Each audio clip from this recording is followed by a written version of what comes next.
Glória a Deus. Saúde a igreja de Deus com a paz do Senhor Jesus, amém? Quem está feliz com Jesus essa noite? Quem pode dar uma salva de palma bem alegre para Jesus? Graças a Deus.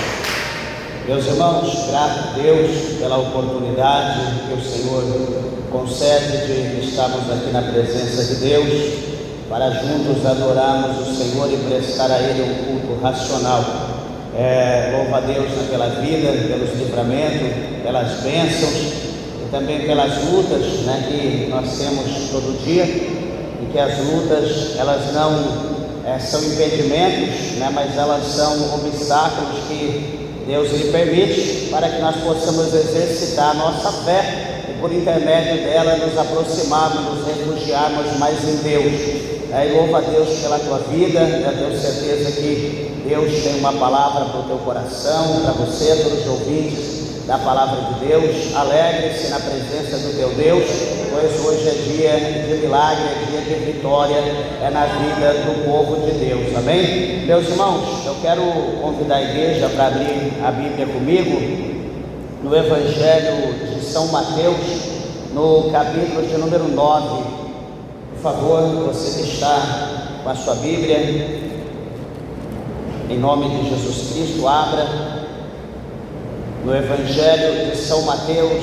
São Mateus é o primeiro Evangelho da Bíblia. Louvado seja Deus, está depois de Zacarias, de Malaquias. Então nós achamos Mateus. Glória a Deus. Está depois de Marcos, antes de Lucas, de Marcos. Glória a Jesus. Capítulo de número 9. Todos acharam? Digo amém? Amém? Vamos ler. Vou estar lendo para nós ganharmos tempo. Capítulo 9, versículo 18. Diz assim: dizendo-lhes ele essas coisas, eis que chegou o chefe e o adorou, dizendo: minha filha faleceu agora mesmo, mas vem, impõe-lhe a tua mão e ela viverá. E Jesus, levantando-se, seguiu, e os seus discípulos também. Eis que uma mulher que havia já 12 anos padecia de um fluxo de sangue, chegando por detrás dele, tocou a orla da sua veste, porque dizia consigo: se eu tão somente tocar a sua veste, ficarei sã. E Jesus, voltando-se e vendo-a, disse: tem ânimo, filha, a tua fé te salvou. E imediatamente a mulher ficou sã. E Jesus, chegando à casa daquele chefe e vendo os instrumentistas e o povo em alvoroço, disse-lhes: retirai-vos, que a menina não está morta, mas dorme. E riram-se dele. E logo que o povo foi posto fora, entrou Jesus e pegou-lhe na mão, e a menina levantou-se, e espalhou-se aquela notícia por todo aquele país. Amém? Podeis assentar, meus irmãos. Desocupe vossas mãos e dê uma salva de palmas para Jesus. Graças a Deus. Graças a Deus. Glória a Jesus. Amados e queridos irmãos, peço por favor toda a tua atenção. Em nome de Jesus, a palavra de Deus. Eu creio que o Senhor, como eu já disse e repito, Ele tem uma palavra para nós nesta noite, nesse culto glorioso. Meus irmãos, os irmãos que têm conhecimento da palavra de Deus já leram, por exemplo, lá no Evangelho de São Marcos, no capítulo 5, do verso 21 até o verso 43. Lá a Bíblia mostra esse mesmo relato, dessa história aqui que nós acabamos de ler, porém numa forma mais maximizada, mais extensa. E como também no livro de Lucas, do capítulo 8, do verso 40 até o 56, também está lá a mesma história, também reduzida. E aqui então é a menor de todas, né, a história. Mateus ele reduziu o máximo possível, mas como nós temos o conhecimento, né, da história, né, independente de ser menos ou mais, né, o foco principal é a atuação do poder, né, da presença de Jesus no ambiente, na vida de alguém ou numa situação. Observa-se que por onde Jesus ele passava, onde Jesus chegava, independente da circunstância, independente da situação, alguma coisa melhorava. Se o negócio estava bom, ficava melhor ainda. Se o negócio estivesse ruim, ia ficar bom. Se tivesse ali, ótimo, ficaria excelente, porque Jesus sempre melhora a situação, sempre melhora o ambiente. Por isso que eu digo para você que ainda não tem Jesus, você não sabe o que você está perdendo. Ah, pastor, eu gosto de Jesus para Jesus me dar vitória, eu quero Jesus para Jesus me abençoar. Só que eu quero dizer que a presença de Jesus supre todas essas segundas necessidades que você precisa. Só quem tem Jesus sabe o que é bom. Louvado seja o nome do Senhor. E observa aqui nesse texto que a palavra de Deus mostra para nós que vai chegar um chefe, vai chegar um homem de autoridade, cujo nome revelado pelo evangelista Marcos, lá no capítulo 5, ele relata para nós que o nome desse chefe chamava-se Jairo. E este homem era um homem de grande influência, um homem de muito poder, ali envolvendo a situação religiosa daquela época. Era um homem respeitado. E como, meus irmãos, todo ser humano aqui nessa terra, presta bem atenção no que eu vou dizer, todo tipo de pessoa, sendo ela alta, baixa, sendo ela robusta, magra, sendo a pessoa branca, negra, sendo vermelha, amarela, não importa, ou a pessoa tendo muitíssimo dinheiro ou não tendo nada, o dia mau, o problema, a preocupação vem para todo mundo, ninguém escapa do problema. Por que eu estou dizendo isso? Porque Jairo era um homem poderoso, Jairo era um homem que tinha condição, Jairo é um homem que conhecia a medicina, o poder daquela época. Só que veja bem que o poder que Jairo tinha, a influência que ele tinha, não poderia mudar a história, a situação a qual ele estava vivendo naquele momento. Meus amados e queridos irmãos, é a situação na vida do ser humano que, independente da posição, do poder, da estatura, enfim, o único que pode solucionar o nosso problema é Deus.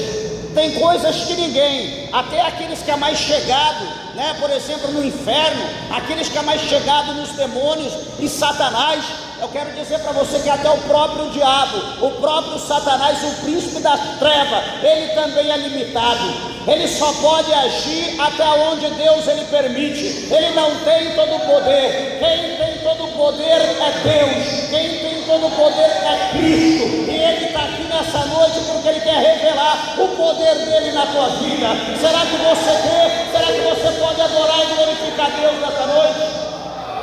Lá subiu a redel fora inexável, camaçouga dos candaracas, surimianda labaia. Por que eu estou dizendo dessa maneira? Porque chegou um dia que o evangelista Marcos, no capítulo 5, revela que a filha de Jairo, ela tinha cerca de 12 anos de idade, e aquela filha, ela foi ali acometida por uma doença, uma enfermidade incurável, a qual aqui Mateus mostra para nós que Jairo já chega até Jesus dizendo que a filha havia morrido. Só que Marcos ainda, ela não havia morrido, ela estava doente, mas já estava para a morte. Independente que estava doente ou morreu, Jesus estava ali para solucionar o problema. Presta atenção que para Jesus, tanto a doença, que é uma doença severa, uma doença que pode levar à morte imediatamente, como alguém que já morreu, ou como alguém que já foi sepultado há dias, para Jesus não tem problema, para ele o milagre é o mesmo. Jesus tem o poder em todas as circunstâncias, em todas as áreas. O que nós precisamos fazer? Somente confiar, crer, para que o milagre dele possa acontecer na nossa vida. E como eu te disse que essa noite de milagre, Jesus disse que se tu podes crer, tudo é possível ao que crer, não coloca limite. Alguém pode dizer: pastor, mas eu estou com isso, eu estou com aquilo, eu estou assim, eu estou assado, eu estou cozido, eu estou de molho. Não importa.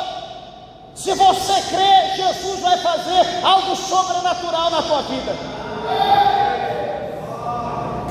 Aquele homem, certamente, acredito, não que a Bíblia menciona, mas supostamente ele procurou os recursos, as influências, o conhecimento, aquilo que o dinheiro lhe permitiu, talvez ele usou para que a sua filha tivesse melhora, tivesse cura.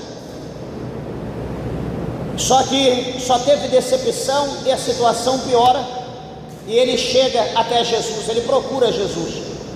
Só que veja, queridos irmãos, que ele chega até Jesus, ele reconhece o senhorio de Jesus, ele se prostra até Jesus, ele adora Jesus, ele pede para que Jesus vá até a sua casa, porque lá na sua casa ele tinha uma filha. A Bíblia não mostra que se ele tinha 2, 3 ou mais, não mostra o tanto de filho, mas para um pai, para uma mãe, todo filho, né? Talvez tenha aquele que goste, tem alguma coisa a mais, mas o amor, né, é igual para todos. E ele amava aquela filha, e ele então se humilha, né? Era uma coisa até meio que humilhante, né, para um homem poderoso se humilhar diante de outra pessoa, ainda diante de Cristo, né? Porque Cristo era tido por todos os homens da lei, né, os fariseus, entre outros, daquela época, que Jesus era impostor, que Jesus era enganador, era um falso profeta. Mas Jairo, ele tirou ali a sua vestimenta, né, de orgulho, de altivez, de soberba. Ele se vestiu com uma vestimenta de humildade, com uma vestimenta simples, e ele fez o que todo mundo tem que fazer, e ele se prostrou diante de Jesus, e ele pediu para que Jesus fosse na sua casa, expondo a situação da sua filha e crendo, porque se ele não cresce, ele não dobraria o joelho, ele não pediria, ele não adoraria Jesus, não implorava para Jesus ir na sua casa. Então veja que ele creu de uma maneira muito profunda, se humilhando ali, e Jesus, ouvindo, vendo a fé daquele homem, Jesus olha para ele e disse: olha, eu irei na tua casa, eu darei saúde para a tua filha. E Jesus começa a caminhar em direção à casa de Jairo. A multidão era maciça, estava ali ao redor de Jesus, era muita gente, e Jesus, um passo por vez, e vai, e a multidão seguindo. Só que a Bíblia vai mostrar para nós que no tocante a caminhada de Jesus, até Jesus chegar na casa de Jairo, sei lá se no meio do caminho ou logo na sequência, a Bíblia vai mostrar que entra uma nova personagem em cena. A Bíblia vai dizer que uma mulher, lá em Marcos capítulo 5, menciona a situação dela por completo. Uma mulher que também tinha 12 anos, o mistério é 12, como os 12 apóstolos, como os 12 anciãos, como as 12 tribos, e entre outras coisas. Então essa mulher que padecia 12 anos de uma enfermidade, a Bíblia diz que é a mulher do fluxo de sangue, ou seja, é a mulher que tinha uma enfermidade de uma perda, de um fluxo contínuo, como uma torneira ligada, né, pouco, mas ligado, e sempre a água está descendo, sempre a água está descendo. Isso, se não for estancado, trará um prejuízo grande, né, para o contribuinte ou consumidor. Agora imagina sangue. A Bíblia diz que sangue é vida, sangue é a vida do ser humano. E detalhe, né, a gente observa, né, as mulheres na sua época do seu fluxo, né, as dores, a cólica, os problemas, enfim, né, a mudança do seu comportamento, a famosa e velha TPM. A gente observa e fala: meu Deus, né, que não é brincadeira, não é fácil. Isso uns dias no mês. Agora, a Bíblia diz que essa mulher tinha 12 anos. Acho que não tem ninguém melhor para saber disso do que uma mulher. 12 anos padecendo desse fluxo de sangue. Será que é fácil, meu irmão? Será que foi fácil? Imagina as dores, as cólicas, a fraqueza, a anemia profunda, enfim, acho que tudo que a gente falar, a situação da mulher excede muitas vezes. E a Bíblia chega a dizer que faz a gente entender que aquela mulher era uma mulher que tinha uma vida estabilizada, de maneira que em 12 anos, a Bíblia diz que ela gastou toda a sua fazenda. Quando se diz fazenda, se diz a sua riqueza, se diz a sua fortuna, se diz os seus bens, para ela gastar em 12 anos, tudo que ela tinha muita coisa, né? Os bens dela eram um valor significativo. E então em 12 anos, ela foi gastando, até que tudo que ela tinha ficou com os médicos. E a Bíblia vai chamar nossa atenção agora que depois que ela perde tudo o seu bem, que ela diz: doutor, eu não tenho mais dinheiro. Então o que o médico vai dizer para ela? Olha, filha, infelizmente o seu problema não tem cura. Faz o seguinte, eu vou te dar uma receita agora, e essa receita vai para casa e aguarda o dia da tua morte, porque não tem solução o teu problema. Quer dizer, antes, quando ela tinha dinheiro, talvez tinha solução, mas depois não teve mais. E a Bíblia diz que a situação dela ia de mal a pior, cada dia piorando a situação dessa mulher.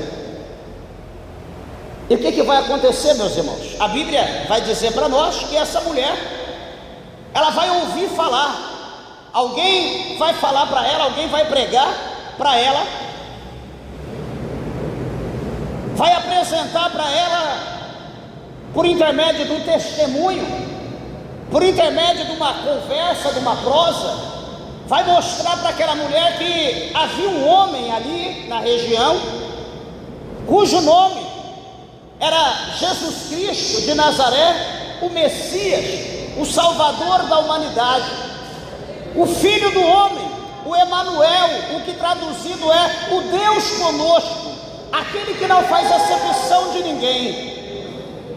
E Ele está entre nós, Ele está aí. Talvez a pessoa que apresentou Jesus para ela, talvez foi a pessoa que estava numa situação semelhante, talvez pior, a gente não sabe, mas aquela pessoa chegou e apresentou Jesus para ela, talvez contou o testemunho. Meus irmãos, veja bem, como é interessante você contar os benefícios que Deus, o Senhor, fez pela tua vida. O salmista, ele escreveu certa vez, dizendo, está relatado, ele escreveu dizendo: o que darei eu ao Senhor por todos os benefícios que Ele tem me feito? E eu queria que os irmãos fizessem uma reflexão nessa noite, olhar um pouquinho lá para trás. Presta bem atenção, por favor. Eu queria que você fizesse uma reflexão, olhar um pouco lá para trás e lembrar a vida que você vivia. Por exemplo, a vida de cão, a vida de escravo,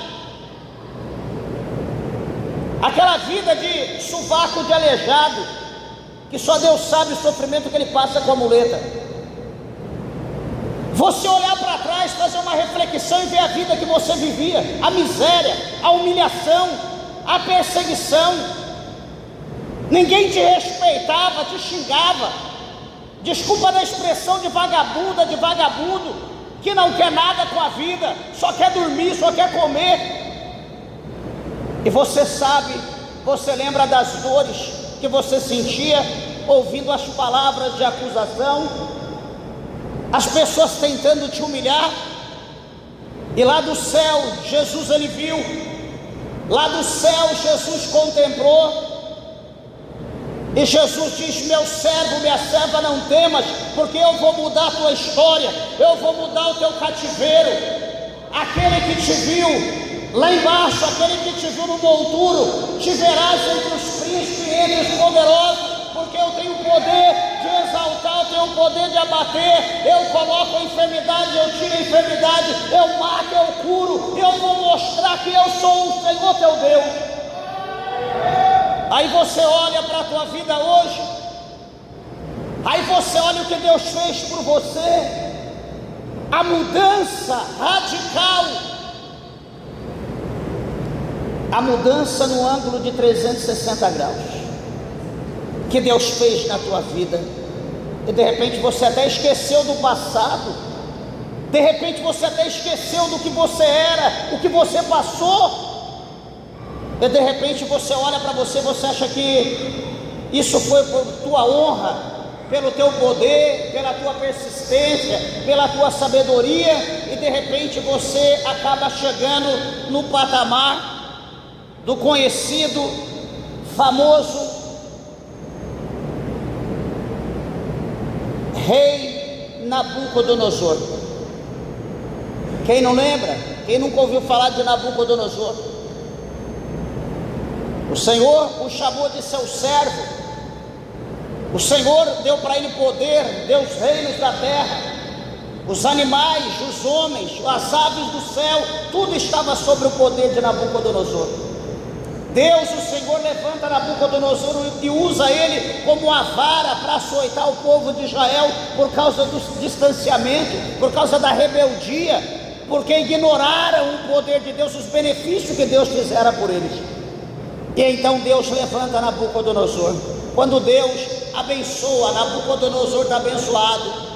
Chega um dia que ele está ali no alpendre do seu palácio real, e ali ele está ali olhando para a fortaleza, para as muralhas, olhando para o seu exército, para a glória, para a riqueza, sabendo que ele era dono de tudo, era o todo-poderoso, podia fazer o que ele quisesse ou não, enfim, estava como Deus da terra.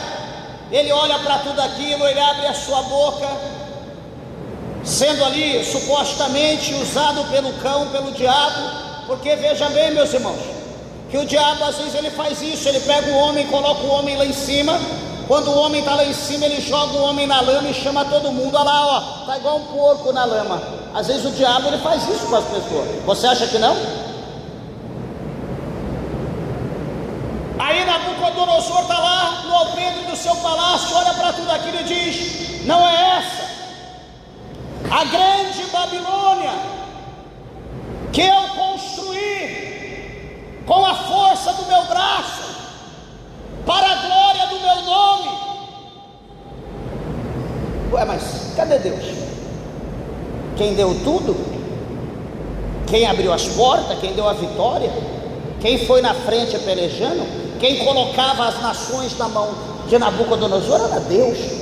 Quem dava estratégia era Deus, mas não, pela força do meu braço, para a glória do meu nome. Naquele momento a voz do céu bradou e disse: desce, passou de ti o teu reino, e tu vai pastar nas montanhas, com jumentos, com as cabras monteses, até que tu reconheça que o Eterno reina, e que Ele tem poder sobre os filhos dos homens. E naquele momento ele foi configurado no animal, e foi pastar, louvado seja Deus, durante 7 tempos, ou 7 anos, até que ele reconhecesse que Deus, Ele é o líder supremo, Ele é o governador do universo e da terra, enfim, e que um Ele abate, que o outro Ele exalta, e que Ele tem o poder sobre tudo. Então, quando ele reconheceu a grandeza de Deus, Deus, o Senhor, restituiu o seu trono de novo. Por que eu estou dizendo isso? Porque nós esquecemos aonde nós estávamos. Nós esquecemos que o que nós temos hoje, que o que nós somos hoje, foi dado por Deus. Esses dias aqui, estava conversando com a irmã, e a irmã contando a glória do que Deus fez por ela, pelo esposo, pela família. Deu isso, enfim. Eu falei: meu Deus, que bênção. A gente conviveu. E de repente, por um momento de a pessoa sair da igreja a pessoa ir para o mundo com tudo aquilo que Deus deu. Tipo, agora eu vou para o mundo exaltado, abençoado e vou curtir o mundo. Deixa eu dizer uma coisa, não leva mal não. Maldito é o homem que pensa que vai adorar Satanás, que vai adorar o mundo com a glória que Deus concedeu a ele. Você está enganado. Ela dizendo, tirou isso, tirou aquilo, tirou isso, tirou aquilo, tirou isso, tirou aquilo. Hoje não tem nada. Se você não dá glória para Deus, o diabo, você já sabe o que ele vai fazer. Então, independente da circunstância, coloque tudo na mão do teu Deus, porque Deus está confiando. O que Ele colocou na tua mão, Deus está confiando em você. Só que se você não saber dar glória a Deus, se você não honrar Deus com aquilo que Deus colocou na tua mão, sabe o que Deus vai fazer? Deus vai tirar, vai dar para aquele que é justo, aquele que é digno. Você que talvez não está dando glória, não está nem aí, até o que não tem, a Bíblia diz, vai ser tirado. As coisas de Deus é correta, Deus é justo, Deus não brinca.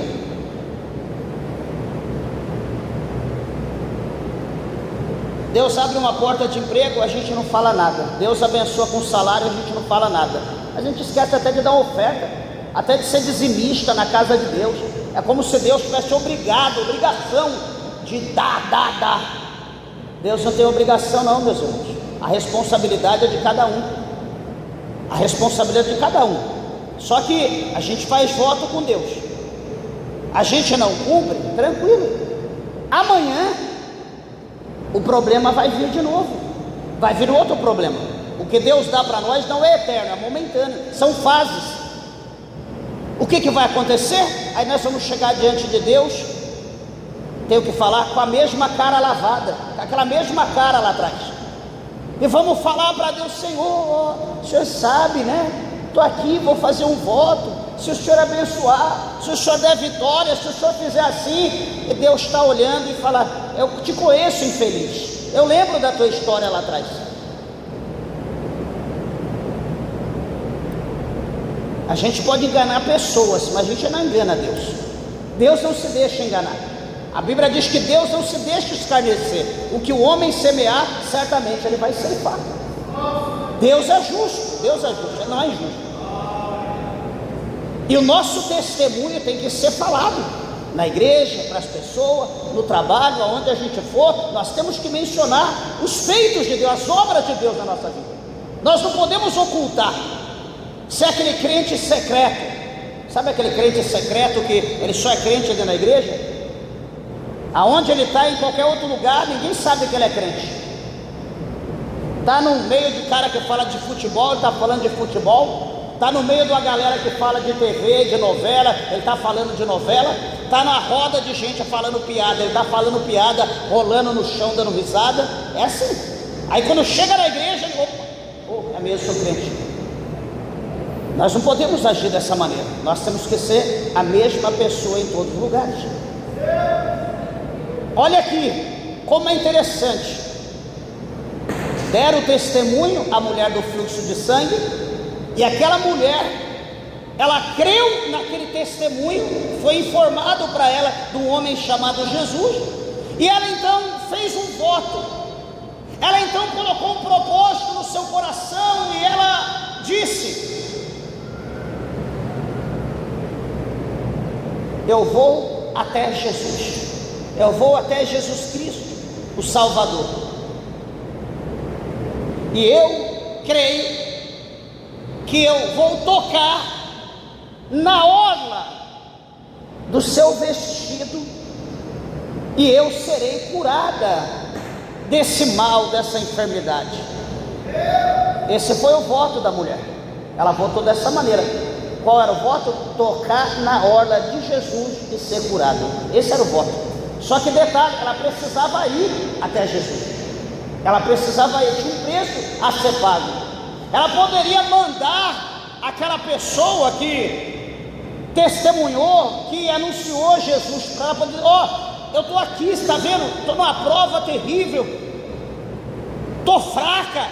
Não teria como você pedir para Jesus vir aqui, fazer uma campanha de 3 dias, de 7 dias, abrir um ponto de pregação na minha casa? Ela não fez dessa maneira, ela não se incomodou, ela olhava para a situação, a doença, mas ela não usava aquilo como obstáculo, porque tem gente que qualquer coisa, não posso, porque não é assim não. Nós temos que pagar um preço para alcançar o milagre da parte de Deus. Todos aqueles que chegam até Jesus têm um preço a ser pago. Olha lá no capítulo de número 9 do Evangelho de São João, aquele cego de nascença, estava lá cego, sentado mendigando. Os discípulos olhou para Jesus e disse: mestre, quem pecou foi ele ou foi os seus pais para que ele viesse ao mundo dessa maneira? Jesus disse: ninguém pecou, nem o pai dele, nem os pais, nem ele. Mas qual a situação? Essa situação é para que o nome de Deus seja glorificado. O Senhor, a Bíblia diz que Jesus cuspiu no chão, fez ali um lodo, passou nos seus olhos, juntou os olhos daquele cego e disse para ele: enquanto eu estou no mundo, eu sou a luz do mundo. Vai até o tanque de Siloé, que quer dizer o enviado, lava os teus olhos e você vai enxergar. Mas Jesus não poderia abrir o olho daquele homem e dizer: olha, olho, abre-te? Não, Jesus disse: vai até o tanque. Jesus não pegou ele e levou. Jesus quer ver o esforço. E quantos de nós estamos na zona de conforto? Quantos de nós estamos precisando do milagre? Quantos de nós estamos precisando de salvação dentro da nossa casa? Quantos de nós estamos precisando de libertação dentro da nossa casa? E a gente não tem fé de fazer um voto. A gente faz campanha. Quem quer fazer campanha? Pedro, Tiago ou João, às vezes pega o voto. Pastor, campanha de novo? Sabe o que eu lembro? Que nós estamos vivendo uma palavra profética. Evangelho de São Lucas, capítulo 18, versículo 8, na parte B. Evangelho de São Lucas 18, 8, parte B. Quando o Senhor Jesus, ele diz bem assim: quando o Filho do Homem vier à terra, quando o Filho do Homem retornar, será que ele achará fé na terra? Nós estamos vivendo essa palavra profética. A fé do povo está se exaurindo, está esvaziando, está se acabando. Nós não estamos tendo mais fé. Não está tendo mais fé para orar, não está tendo mais fé para perseverar. Muitos estão perseverando até receber a bênção. Quando receber a bênção, pé na estrada, vai embora. E é isso que Deus quer? Não, é isso, Deus não quer isso. Muitos, às vezes, Deus está até retendo a bênção, porque sabe que a pessoa vai embora. E Deus, às vezes, está retendo para ver se a pessoa se converte, para ver se o coração se volta para Deus, para ver se a pessoa abre o coração para os céus, para o Senhor fazer morada na sua vida. Então não deixe de fazer voto, não. Voto é bênção. Todos aqueles que fazem voto são abençoados pelo Senhor. Não feche o teu coração, não perca a tua fé, não. Enquanto a vida é a esperança, Deus é o mesmo, Ele não muda. Aquela mulher, então, ela arrumou um jeito.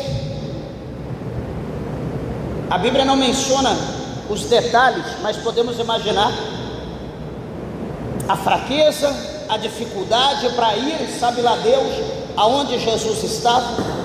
A distância, não havia mototáxi, motoboy, não havia táxi, não havia Uber, não havia ônibus, lotação, não havia trem, metrô, não havia avião, não havia balsa, não tinha nenhuma forma de transporte rápido que aquela mulher poderia se dar o luxo para chegar até Jesus. Qual era o luxo? Pé, caminhar, o famoso SP2, se arrastando, talvez com algum cajado, talvez com alguma muleta, sei lá, e tentando, pastor, mas ninguém ajudava. Não podia ajudar, porque a lei dizia que a mulher com fluxo de sangue contínuo como aquela mulher se tornaria uma mulher imunda, e qualquer pessoa que tocasse nela se tornaria também imundo como ela. Então ela tinha que se virar. Era uma mulher que era excluída da sociedade, ela não poderia ter apoio. Já pensou que situação? Daí você olha para a tua vida e você diz: estou na prova, estou na sarjeta, estou no vento.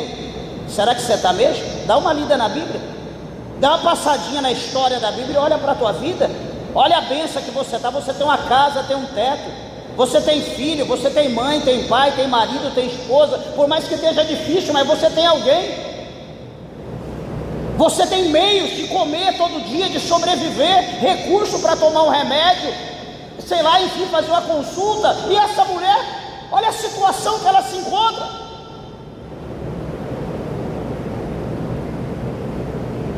Nós só reclamamos, nós só murmuramos, porque nós não estudamos a palavra de Deus. O dia que nós estudar a palavra de Deus, o dia que nós começamos a entender a palavra de Deus, nós vamos fechar nossa boca, e nós vamos começar a dar glória a Deus, nós vamos começar a ser grato a Deus pelos benefícios que Deus tem feito por nós, porque enquanto nós não conhecemos a palavra de Deus, nós só vamos abrir a boca para murmurar: ah, minha esposa, ah, meu esposo, ah, os meus filhos, só Deus, meus pais, não sei o que, aquela igreja, aquele pastor, e não sei o que, aquele chefe, aquela empresa. Nós só vamos saber murmurar, nós não vamos conseguir abrir a boca para dar glória a Deus por nada, enquanto nós não estudar a palavra de Deus. Agora você está entendendo porque que o diabo não quer que você leia a Bíblia? Você vai ler, coça o olho, dói a cabeça, criança grita daqui, marido chama de lá, esposa fala um monte daqui. Porque se você conhecer a palavra de Deus, a tua vida vai ser mudada. A Bíblia tem o poder, a palavra tem o poder de mudar. Por isso que Jesus diz: conhecereis a verdade e a verdade vos libertará. Por isso que Jesus diz no capítulo 15, verso 3: vós já estáis limpo pela palavra. A palavra tem o poder de limpar. Eu não faço nada, mas a palavra de Deus, ela faz tudo em todos, desde que você creia. Então, resumindo, aquela mulher chega até Jesus. Jesus não estava ali sentado aqui, uma cadeira aqui na frente dessa mesinha, Jesus sentado aqui na tribuna, aqui no trono. Não, Jesus estava caminhando e uma multidão de gente, era impossível chegar até Jesus. A multidão, os 70, depois os 12, era muita gente. Jesus estava ali, praticamente compactado pela massa. Mas aquela mulher arrumou um jeito, foi arrumando um jeito, e o povo foi abrindo o caminho, e aquela mulher foi chegando, se arrastando, suponho, até que ela esticou a sua mão, talvez o seu último suspiro, ela conseguiu segurar as orlas do vestido, né? Como uma saia comprida, um vestido comprido, ela pegou lá embaixo na veste de Jesus, segurou. Qual era o voto dela? Se eu tocar nas orlas da veste de Jesus, eu serei curada. Então ela conseguiu cumprir o voto, ela tocou. Quando ela tocou, Jesus para. Por quê? Porque Jesus sente que algo saiu dele. A Bíblia diz que Jesus, ele sente que saiu dele virtude, saiu de Jesus alguma coisa, de maneira que Jesus para. Ele olha ali no ângulo de 360 graus, ele olha para um lado e para o outro. Jesus, ele pergunta: quem me tocou? Os discípulos vão dizer: mestre, é certo que a multidão te toca, olha aí, olha como que está a quantidade de gente. Jesus diz: não é dessa maneira não. Não, mas alguém está te tocando, Senhor, a mão das pessoas. Não é assim não. Alguém me tocou diferente, alguém me tocou com a fé, porque saiu de mim, eu bem senti que de mim saiu virtude. Aí Jesus, ele ouve o choro, Jesus ouve gemido, Jesus olha para baixo, Jesus olha para o chão. Quem Jesus vê? Uma mulher. Jesus vê uma mulher jogada no chão, prostrada. A Bíblia diz que ela está temendo e tremendo. Ela está com medo, ela está tremendo por causa da expressão que Jesus usou. Porque de mim saiu virtude. Jesus olha para aquela mulher, e aquela mulher diz: Senhor, fui eu, Senhor, fui eu que te toquei, Senhor, fui eu. Aquela mulher, então, ela vai expor a sua vida, a situação a qual ela estava vivendo. Ela vai explicar nos detalhes para Jesus o seu problema, se bem que Jesus já sabia.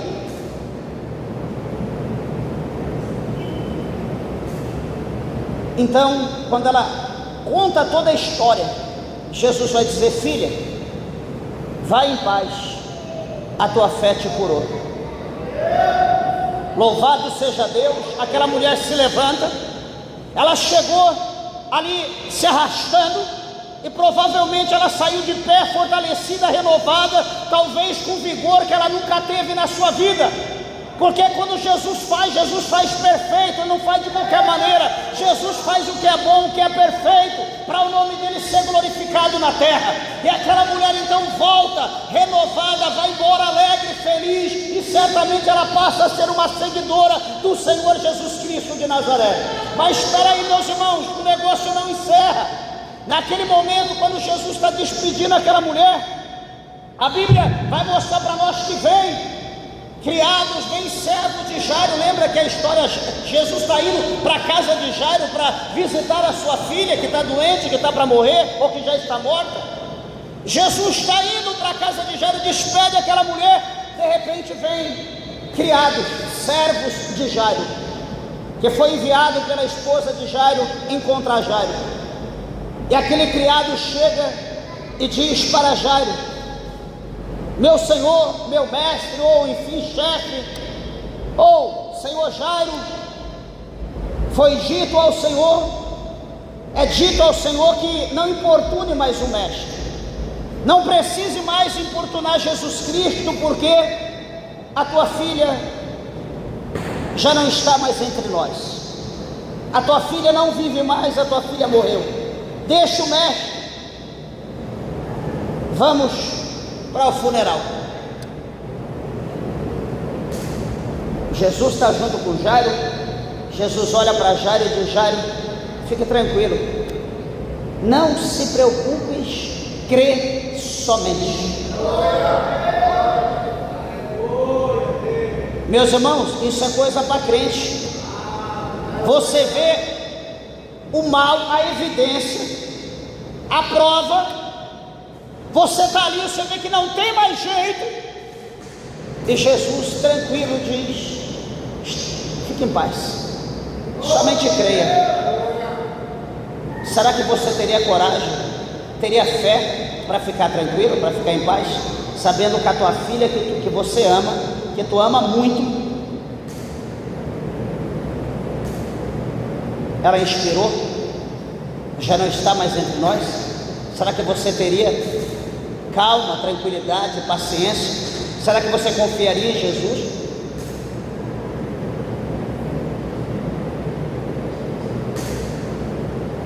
Jesus continua seguindo, vai com Jairo. Quando Jesus chega lá na casa de Jairo, está aquela euforia, choro, pranto, desespero.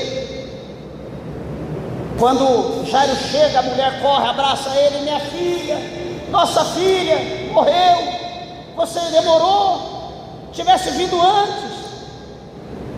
É aquele desespero, todo mundo chorando. Jesus entra, passa na frente e diz: todo mundo, fica tranquilo, fica em paz. A menina, ela não morreu, a menina está dormindo. Quando Jesus diz: a menina está dormindo, todo mundo que chorava agora ri, começa a sorrir, dá gargalhada. Aí é um falso profeta, é um charlatão. A menina está morta desde, já está fria, está roxa.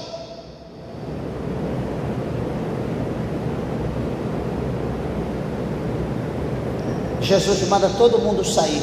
Sai todo mundo, coloca todo mundo para fora. Só fica Pedro, Tiago e João. Até o pai da menina, a mãe, vai para fora. E o que Jesus faz? Segura ali na mão da menina e diz: Talita cumi, que quer dizer: menina, eu te digo, levanta-te. E aí? A morte tem poder? Tem. Mas quem tem poder acima da morte? Jesus. Por quê? Porque Jesus é vida. A morte, aonde chega, a morte leva. Aonde Jesus chega, tem que ter vida. Aonde Jesus chega, as coisas têm que viver, tem que produzir, tem que crescer, tem que aumentar, tem que prosperar. E Jesus chegou naquela casa, o espírito da morte, o ceifador de almas, falou: pronto, agora chega, eu perdi, eu fui derrotado, o dono da vida chegou. Laçume, camaçome, a candarábia, surimicanta, labracheia. Bendito é o nome do Senhor que está aqui entre nós. Glorificado seja Deus, aleluia. Louvado é o nome do Senhor, meus irmãos. Presta bem atenção, que quando aquela menina é tirada dali, Jesus apresenta ela o pai e a mãe. Veja, a Bíblia mostra a alegria, a Bíblia mostra o desespero da família, o alvoroço entre o povo, que é um milagre, verdadeiramente ele é um profeta. E o que a Bíblia vai dizer? Que a fama de Jesus, aquele acontecimento, foi por todo aquele país. Não havia rede social, não havia internet, não havia inteligência artificial, não havia correios como aqui, era tudo na pala, tudo na boca a boca. Um foi falando para o outro. Imagina o fruto que produziu o testemunho daquela mulher. Imagina a fé, como aumentou, como cresceu pelo testemunho daquela jovem. Então eu digo uma coisa aos irmãos para encerrar: que o crente, a pessoa que crê em Jesus, ele não tem motivo para se desesperar. Ele não tem. Eu digo quem crê em Jesus, porque se você não crê, coitado, só misericórdia, né? A gente até entende. Mas quem é crente, quem crê em Jesus, não tem motivo para se desesperar. Olha a diferença. Olha Jesus como homem, naquele barco, deitado, dormindo com a sua cabeça ali no travesseiro, e de repente os 12 ali dentro do barco, remando, enfim, trabalhando, e de repente uma tempestade. Veja bem a fé, a tempestade terrível, assopra o vento, o raio, e Jesus dorme tranquilo. E os discípulos corre para lá, corre para cá, segura aqui, segura ali, pega o remo, segura a corda, pega o mastro, vira para cá, vira para lá. Meu Deus, tem misericórdia, paciência, o que vai acontecer? Um cai daqui, cai de lá, entra a água, dá uma lapada, joga um lá no canto, se levanta. O desespero, eles olham para lá, dá um toque para um, dá um toque para o outro, e Jesus está lá, tranquilo, cochilando, em paz. A água talvez nem chegava em Jesus, nem batia em Jesus, não batia, mas Jesus em paz, tranquilo. E os discípulos desesperados. Quando eles viram que não tinha mais jeito, chegaram lá e: mestre, balança Jesus para lá, para cá, pelo amor de Deus, mestre, tenha misericórdia de nós vamos morrer. Jesus abre o olho, olha, e o que Jesus diz? Homens de pequena fé, por que não creste? Jesus só dá ordem para o vento, mar, acalma-te, para, cessa. Tudo acalmou e seguiu uma grande bonança. de maneira que os discípulos um olharam para o outro: que homem é esse? Que poder é esse? Ele fala com o mar, com o vento, e eles obedecem. O mar e o vento obedecem. E nós?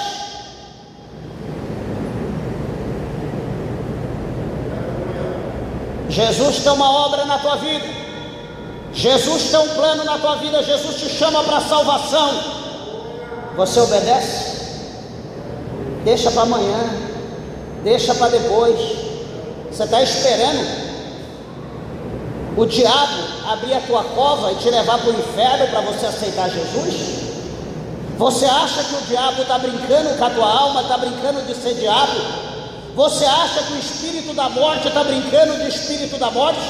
Você acha que o ceifador de alma está brincando de ser ceifador de alma? Você acha que você é imortal, que você tem 7 vidas, é um gatão, é uma gatona, que pode morrer e ressuscitar 7 vezes? Ah, eu morri uma vez, então tem mais 6. Você acha que é assim que funciona? Se você crê em Deus, se você tem visto o poder de Deus, por que você não entrega a tua vida para Ele e não garante a salvação da tua alma? Você está esperando o quê? Ir para o inferno para depois estar lá como aquele homem, aquele rico? Ai, pai Abraão, molha o dedo na água e coloca aqui na minha boca, porque eu estou sendo atormentado aqui nas chamas do inferno. Você acha que o inferno é brincadeira? Brinque com qualquer um, mas não brinque com Deus. Não brinque com a palavra de Deus. Não brinque com o chamado de Deus. Eu sempre digo que o inferno está cheio de gente com chamado. Está cheio de gente que tinha promessa de pastor, de missionário, de dirigente de igreja, sei lá. Está cheio de gente com promessa no inferno. Ué, pastor, mas quem tem promessa não morre. Quem falou isso? Não, eu ouvi um hino falar que quem tem promessa não morre. O problema do hino, o problema de quem canta, de quem acredita. O único imortal é Jesus. O único imortal é Cristo. Ele é o único que venceu a morte. Todo o resto, todo mundo tem que passar pela morte. Você pode ser valente até onde você quiser, mas quando você chegar diante da morte, você se curva. É o destino da humanidade. Só que quando chegar diante da morte, quando ela colocar a mão em você, quando você sentir o gelo horripilante da morte, não haverá mais meia oportunidade de você sentir o calor do Espírito Santo na tua vida. Então você tem que decidir a tua vida hoje com Jesus. Quem tem Jesus, fica em paz, não importa o problema. Ué, mas você está vendo isso? Não, fica tranquilo, está na mão do Senhor. Não, mas fica sossegado. Vamos orar, vamos pôr a mão de Deus, Deus vai. Não, mas a gente a gente não tem que fazer nada. Nós só temos que crer, pôr na mão de Deus e ficar em paz. Quem vai fazer é Deus. Não, mas eu tenho que. Então vai lá, se vira. Age você, eu não vou. Eu vou ficar em paz, eu já pus na mão de Deus. Fé é isso, meus irmãos. Fé é confiar em Deus, é saber que Deus é poderoso, que Deus tem o controle de tudo. E se nós pôr na mão de Deus, nós temos que descansar. É igual o salmista do Salmo 40, lá no verso de número 1, verso de número 2, o que ele diz: esperei com paciência no Senhor. Peraí, mas esperar com paciência não é esperar com tablet, computador, celular na mão, não. Ele diz: esperei com paciência no Senhor. O Senhor se inclinou para mim e ouviu o quê? O meu clamor. Esperar com paciência em Deus é esperar clamando, é esperar orando, buscando, clamando a presença, a ação de Deus na nossa vida. Então ele diz: esperei com paciência no Senhor. Ele se inclinou para mim e ouviu o meu clamor. Tirou os meus pés do charco de lodo e firmou sobre uma rocha. Colocou um cântico novo nos meus lábios. Então é mudança de história, mudança de cativeiro. É o que Deus ele faz pela nossa vida desde que nós cremos. Então não deixe para amanhã, não. Não espere você estar diante da morte.